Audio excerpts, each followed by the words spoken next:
Many people, many abductees and experiencers talk about being able to leave their body on a craft, their physical human body stands still, and an ET walks out of it and goes and does healing or whatever work on a craft at night. And that is what I have experienced also. Okay, so just quickly now, because we're getting on a bit, I'm going to very briefly describe how this whole training thing with these kids starts, because I'm going to move on in a minute to talk about this, what I call the 3 waves and the agendas. So this is a bird's eye view my husband's done of what I described to him, where children were taken into this room. A whole lot of mothers and their children were taken on board craft. We were all taken to a very large room where there were big white tables. Then about 30 greys came in with bundles of little ET babies, and they were put on tables, spread around. And then they watched those very early interactions. My son was 2 months old. They watched the interactions taking place between those children, how they would recognise each other, and the greys seemed to be able to pick up interactions taking place. So the monitoring of the interspecies connections is being done very carefully right from birth with children my son's age who may eventually be a part of a massive disclosure or the presence of ETs on force on our planet. I don't know. It depends on how much we evolve in the interim. And one grey in particular was leaning over my son. He was transfixed, communicating with him. I felt a bit put out by that because he was my son, but I wasn't picking anything up from him. But the grey seemed to be interacting with him quite happily. Okay, so what is this dual soul that I talk about? Okay, so it's a blending prior to incarnation of your soul spark that you've brought with you to this life combined with a grey consciousness. And it is only souls who have agreed to do this particular interim step of the reincarnation process. To explain it further, we need to first look at the intergenerational factor, which many of you will be familiar with. The first generation of study, my grandmother's age, she used to see balls of light in her room that spoke to her. She was very psychic. She used to be involved in early spiritualist healing in groups in Auckland. So there was that capacity for that psychic ability. Second generation, in my case, would be my mother, who's an intuitive artist and has been for years. Again, that same psychic thing coming through. Third generation is me. So at this point, once they've identified this genetic line that they want to follow, there's probably interventions that happen because I've been told that I've had my genes altered in some way, as has my son. And so my third generation has this 3-fold education on the craft I've talked about: the soul state, the human state, and the grey consciousness. And one of our tasks, not only doing certain things for ourselves, is to support that next generation, because they're the ones who are going to make so many changes on this planet. So the fourth generation, that's my son's, has many vast education on the craft, but some of them recall it, some of them don't, and I'll cover that shortly. And these ones are going to be the ones who are parents of hybrid children, but not hybrid children on the planet as many other people are speaking about in the contact field worldwide. We're talking about the hybrid children on the craft, and I'm not talking about the ones that many people talk about that they've been seeing for years. I'm talking about the new echelon that they are producing, which I'm talking about in my next book. Okay, so there you are. The dual soul is the individual soul source, or the knowledge you've acquired over many thousands of lives, and you take a piece of that and it's combined with the grey intelligence, identity or consciousness, and it creates what they call the enhanced human psyche. And as I said, some people describe being able to rise out of their body at night as a grey, or move out of their body on the craft as a grey to do healing work or whatever. And at the age of 12, that happened to me. 5 minutes? Okay. On other occasions, I have seen this dual soul capacity with other species. I have been told that this is the first time the ETs have done it with humans mixed with an ET, but I have seen, in this case, there was a mantis, and he was doing some healing, and he said to me he was going to show me the other dual aspect of him, which was a grey, and I could see him morphing physically from one to the other as he was doing healing work, and he was showing me how he was accessing this species for that and this species for that, and he was just morphing backwards and forwards, able to glide between those two consciousness and those two working abilities. Okay, some people talk about terminologies here. I talk about the dual soul, dual identity. A friend of mine, Joe Nyman, talks about dual reference. Some people talk about having a past life as an ET, and I think many people have brought memories of those lives in. It doesn't mean you're an ET in this life, it means that you've led a past life and you've brought some memory from that past life. Then there are people who talk about genetic alterations, or that they're a hybrid, or a combination of some of those above. Joe Nyman is 83. I'm going to be meeting with him next week in LA. He's flying over from Georgia to discuss with me his research on what he calls duality, which he discovered in the 1990s. It's somewhat different from mine, but once again we're going to find that common ground, and we hope to be able to do a speech together on it at some stage. I'm just going to miss that out because it's just statements about it. So the three waves. Positive agenda for human advancement, the key words being change from within. So the ETs are not here to save us, they are here to help engender change in us. We have to do the work. We have to change ourselves from within. They're not going to save us. They've probably gathered everything they need to gather off our planet to recreate that life should we make a mess of it. But they may not recreate it here, they may recreate it elsewhere. Now, a researcher has written a book about the three waves, the volunteer souls to planet Earth. I have actually been accused of plagiarising her work, so I always put this up in my speeches to show that perhaps the reverse is in case, because I presented this material in 2007 in Sydney, and that researcher was given a copy of my DVD shortly after that. Okay, so the three waves of volunteer souls, as I know it. The first wave started, believe it or not, back in the late 1800s with what I call the innovators. So this chart here is based on information that I have been given by the Greys, which I've put into my terminology in order to be able to speak about it adequately. So the first wave had innovators come in very early on because, let's face it, these ETs can see far into our future. They can see where we're going and what we're doing. And so they decided at that time, in conjunction with working with our spiritual hierarchy of our planet, that things needed to be done in order to save us from ourselves, but also in order for us to join a greater cosmic hierarchy. And Michio Kaku, the theoretical physicist, he talks in many of his speeches about how we are still a planetary species. We haven't yet become interplanetary, and then it goes intergalactic and way beyond that in his categories. So we're at the kindergarten stage, and yet we're already making a horrible mess of it. So hence our spiritual hierarchy has sought help from a lot of ET groups coming in to assist in their particular areas of skill. So these innovators were people who were incarnating in these programs, bringing forward some new ideas in healing, new ideas in psychic stuff, because remember that the church has put the clampers on a lot of psychic stuff over the years. So this was being reintroduced by these early souls coming in, but also bringing in new technology and new ideas that leading into our technological boom. But at the other end of that scale of the first wave, and I call it the first wave, but actually the second part of it has incarnated way further on. But they belong to that same wave because they're performing the same sort of task. So the enlighteners, I call, are people coming into the planet who've had a life as an ET somewhere else who are bringing in many of those skills.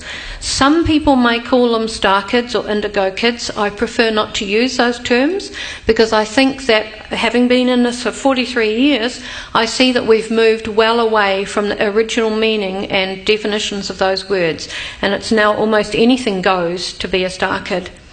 It's moved well away from what it used to be. So those terms, in my understanding, have become almost obsolete and meaningless. So these enlighteners are people who've had past lives who somewhere else they're bringing in some of those skills, and they're quite happy to display them quite overtly. They don't care whether anyone is offended by it or threatened by it or not. They're just natural, they just do it.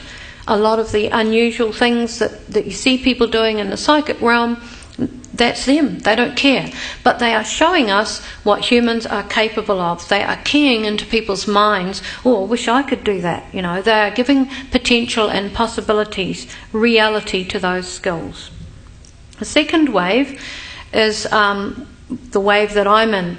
And that's broken into two groups. Once again, one that incarnated a bit earlier. And I find that many of the abductees are in the pioneer group. Many abductees who came out early with their experiences were shunned, were ridiculed, etc. So they went through a hard time. But they also instigated the first research being done on it worldwide. And some people are critical of those early researchers, but hey, they did their best because there's no textbooks on this. And what they were being confronted with was largely negative, frightening experiences because we had no experience with interacting with species in this era. And the second part of that wave is the communicators. Some of those have a dual soul. I see myself as being in that communicator one, more the experiencers, more people who are making movies, writing books, doing interviews, all of that kind of thing, or who have not yet remembered their experiences and may do those things in the future. In the third wave, we've got the implementers, a group of young people who, around the 50s, 60s, 70s, who were implementing all sorts of new skills, new technology, taking us into this technological realm again, extending it, and what I call a fourth intellect, which is the group my son is in, and that is they have had they've had the education as a soul, as a human, as a grey, 3 areas which they have to assimilate, put together to create that fourth intellect, which is a perfectly integrated version of all of those things. So that's a little bit complex, but there's a pictorial one I did of it in 2006. You can see that the first wave are still incarnating. The green line goes on and on and on, coming into the planet to help in the future times, whatever may happen. The second wave looks as if it's smaller, but it's not. It's absolutely dense with people who are going to come forward, generally in my age group, a little bit younger, older, who are going to come forward over the next 5 to 10 years, I believe, in a deluge. And it will be a deluge that will be undeniable. So that group's very dense with people. And then the third wave who are going to take us into the future. They're going to make changes from within. They're going to get into positions of power and authority in a positive, constructive sense.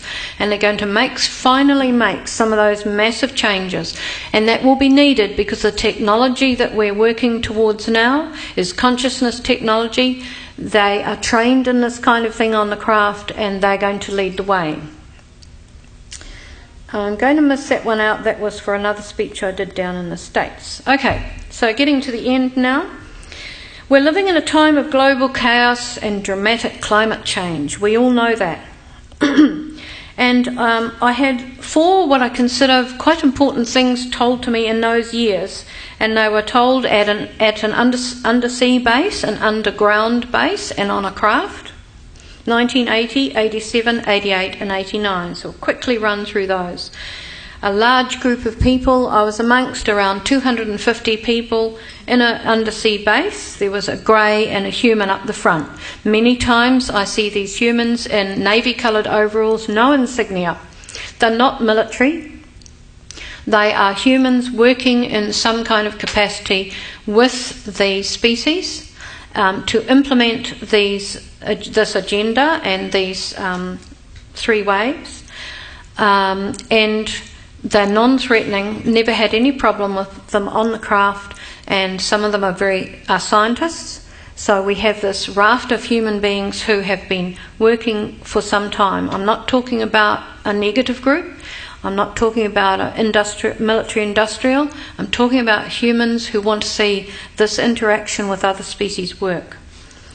But on one occasion, I've just picked out a statement that the Grey made. He stated that in the future there will be wild speculation, enthrallment, blame, fear, and a multitude of theories pertaining to the idea of contact with extraterrestrials.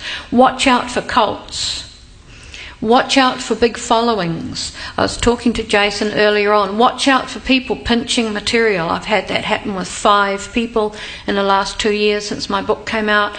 Big pieces of my book being transferred instantly to their experiences when before they never ever talked about it. So we have people who are, as several speakers have said this morning, who are getting the conference invites and conveying material in certain ways. Experiencers and abductees have been trained by the ETs to express things in a certain way, to express their material in a certain way, and to help to unlock things in other people's minds. You take that material and if someone else takes it and calls it their own, it becomes something else. And this has got to stop in the UFO field. I'm a great advocate for integrity in the field. I'm sick and tired of the posers and people pinching material. It's going on all the time. It really has to stop if we are going to make headway and be credible to the public. So I'm saying one of these things, Jason probably would go, shh. But I feel very strongly about it. Because we need to make a paper trail. We need to know who said what, who's described what, so that in the future, when the general public, way outside of our field, when they want to examine it in what the ETs call the great time of examination that's going to take place, they want to know who said what. They want to be able to see, oh, this person gave a speech and they've referenced this person in their book, so I'll go and I'll find that book. But if you're just pinching material wholesale and making it your own and not referencing it, how's anybody going to make any sense of anything, let alone those in the field, outside of the field? This really came across to me in 2015 when I was speaking in Europe and the UK, at Gary's conference actually, and I was going down through Italy with my husband as the refugees and immigrants were coming up. But way back in 1987, a Gray said there will be this is a cut down version of it, there'll be widespread chaos and there'll be a dead stage on the planet. The human psyche will experience global despondency and people will be at a loss to know where to go, even physically or geographically, or where to turn for assistance and guidance. And I am seeing that now. People who are displaced, homeless, immigrants, nowhere to go, no guidance, no future. And that dead stage is not, that he described, it's not where everything's going to die, it's where we will hit the bottom. And on one occasion, I was with a group of people on a craft. Same thing, about 250 people in an auditorium. I describe it in my book, being shown images of future earth changes that were so horrific. We have had a lot of tragedies in our country with earthquakes and volcanoes, but I haven't seen anything like that happen worldwide yet. So, and I'm not being a scaremonger, but I am being real, and I'm saying to you that these things are in the books, and we can change the intensity, if we like to look at the Gaia theory, of the Earth having its own consciousness and energy field. We can change the intensity of those Earth changes. The more we evolve, the more we become aware, and hey, the better people we become. It's that simple. Leading a better life in every way. And we can lessen that, but they are coming, I'm sorry to say. On one occasion, the Gray said he proposed that in the future there will be much confusion and speculation as the realisation emerges with the general public that extraterrestrial races are actually here. Because in our own field, we can become quite insular, thinking that we know everything about the UFO field, and therefore We think we're ready for anything. But we're only a tiny drop in the bucket of the total world population. And it's that total world population, that total consciousness that has to raise up. So we actually, instead of sitting on our laurels, we have a lot of work to do.